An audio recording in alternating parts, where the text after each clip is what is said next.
and how significant are they? Well, according to China's National Bureau of Statistics, China's population did grow over the past decade, but barely, just by 5.38%. So the official figure now is 1.41 billion people, which is just shy of the government target of 1.42 billion. But according to the figures, the good news stops there. China's population is set to peak and then shrink, some say as early as next year. And this is mainly because of two things. One, China's population is aging rapidly. At the moment, about 20% of all Chinese are over the age of 60, and over the next 5 years, about 35 million people are expected to age out of the workforce. That's 35 million people that helped to grow China's economy over the past few decades.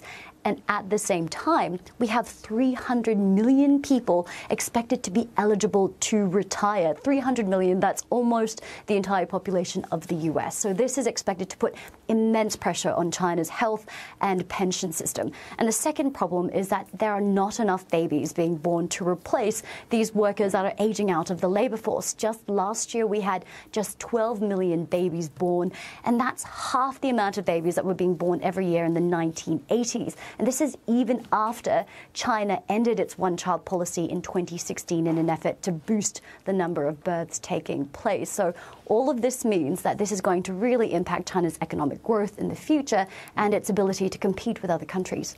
Clearly, that will be a big worry for the Chinese government. So what have they said about doing something to address these problems?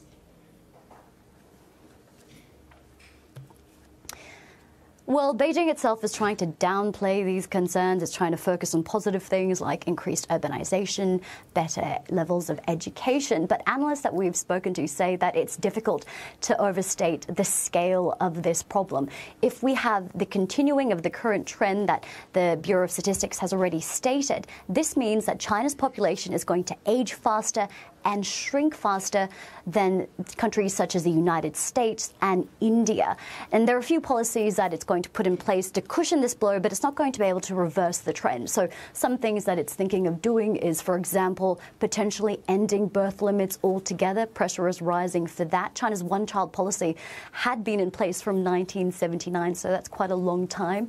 Other things that it's considering doing is raising the retirement age, also putting in place better social benefits to help families who are struggling with the rising cost of living, and also put some policies in place that will help women to stay in the workforce after they have children. Currently, there are quite high levels of discrimination against women who have children and they're not able to continue their career.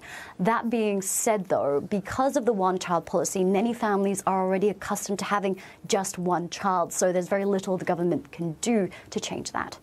Very interesting. Thank you. Katrina Yu there for us in Beijing.